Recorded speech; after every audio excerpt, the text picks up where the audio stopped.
Calculate the total energy developed in 5 minutes by the system shown below. Feel free to pause the video and figure this question out yourself. And after that, you can unpause it and see if you got it right. To find the energy of a system, 3 formulas can usually help us do that. The first one is the formula E equals QV, where V is the potential difference and Q is the quantity of charge.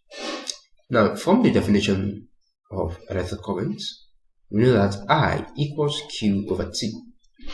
And solving for Q or isolating Q, we can have Q to be equal to IT. Now, if we replace Q with IT right in the energy formula, we can clearly see that E becomes IVT. So this is the first formula we'll be considering to compare our result, and this is the second one. Now for the third one, we'll be considering Ohm's law. From Ohm's law, we were able to figure out that V is equal to IR. And if we substitute IR for V right in this formula, we can clearly have the energy to be equal to I times IR times T, which eventually results in I square RT. And this is the third formula we'll be considering, putting into account in this problem.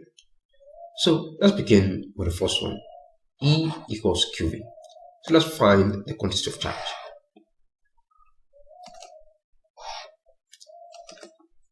Since the goal is to find the energy developed by the entire system, the quantity of charge Q will be equals to IT.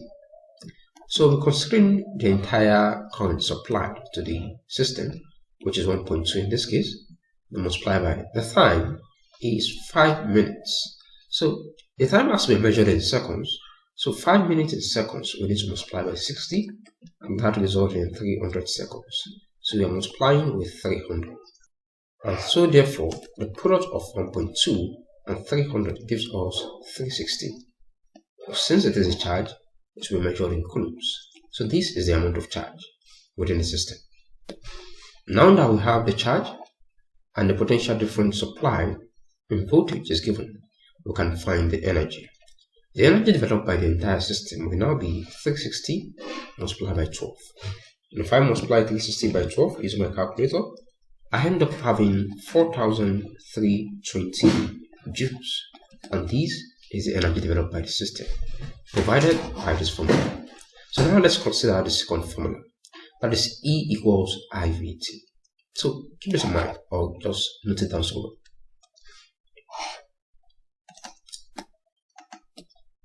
So considering E equals IVT, electric current supplied is simply equals to 1.2.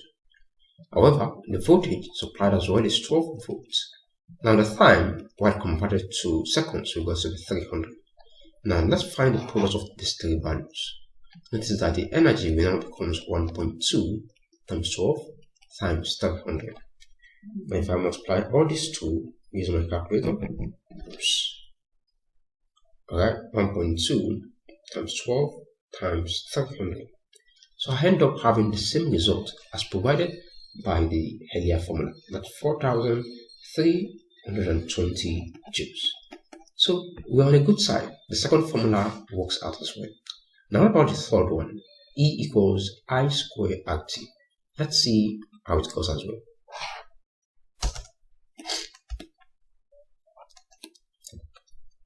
So considering the third one, E equals I squared RT. What will be the resistance? Well, we need to find the equivalent resistance of this resistor.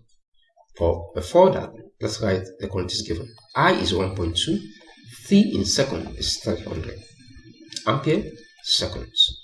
So to find the equivalent resistance of resistors arranged in parallel, as you can clearly see, these resistors are not connected end to end, but instead one end is connected at one point, which is this, and the other end is connected at another point, which is this. So they are definitely in parallel.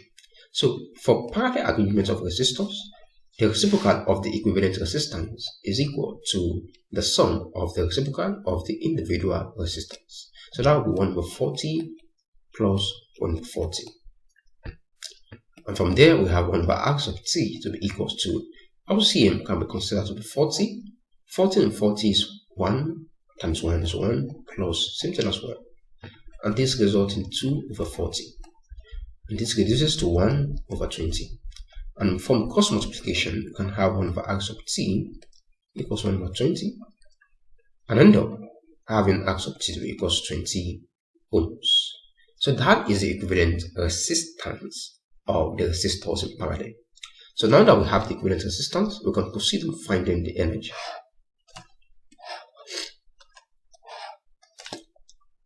So we got R sub T to be equals to 20 ohms. Perfect. Now therefore, energy E will become I squared plus 1.2 squared times the resistance plus 20, then multiplied by the time 300. So using my calculator to provide the solution to this product, 1.2 times 1.2 times 20 times 300. So I got 8,640. Earlier, using the first two formulas, we got the energy to be equals to 4,320. So how come is solution different? What would you say? Because as you can clearly see, this formula gives us times 2 of the result we have using the previous two formulas. Well, to know if there's any mess up, let's try to resolve the current. Since we know that regardless of the arrangement of resistors in any electric circuit, if we find the energy individually that is being supplied across each resistor, we know that the energy and the power are additive. However, the total energy must not be more than the possible energy supplied by the system or by the source. So which means if we split the current and then find the energy in each cases and then sum it up, we cannot confirm which of this result is right, because whatever answer we have in that case must not be more than any of this, but instead equal to them. So let's see. What are we saying next is first? Let's split the current. What we are trying to do right now is that we're going to find the current across this resistors, across this one, and the current that is left over within the system. And in each case, we'll find the energy. So let's begin.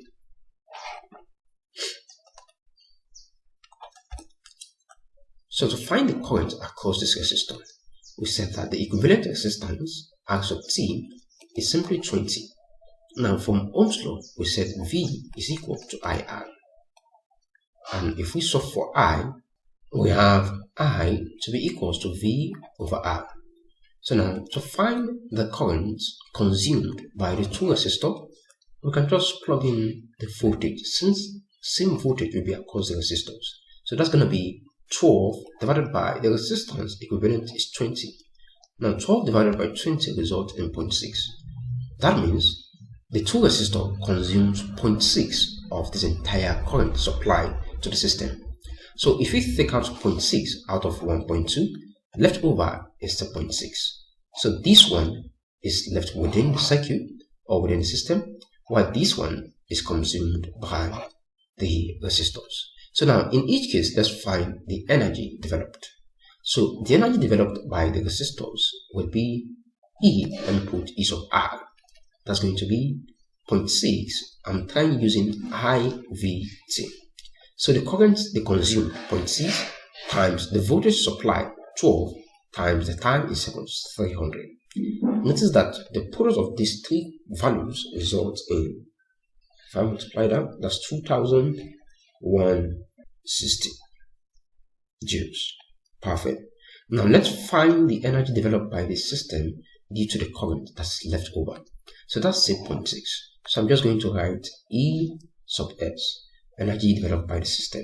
Okay, so that's going to be 0.6 times the voltage will still remain the same, that's 12 times 300, which is the time in seconds. And if we multiply this, we still have 2,160. Now, since the energy is additive, then we can add the two energies together. Now, adding this up, you notice that we now have E sub total. Okay, what should I write that? Let me write that here. E sub T equals E sub S plus E sub R, and which results in 2160 plus 2160 gives us 4320, which is actually still the same result as what the first two formulas provided. So what the hell is the problem? Well, what I will suggest is that there might be a mismatch with the current from the problem or from the question. The current should either not be 1.2 or something else, because the formulas are expected to provide the same result. However, for this problem, the right answer is 4320. So that's the solution to this problem. Thanks for watching. See you in the next video. Bye for now.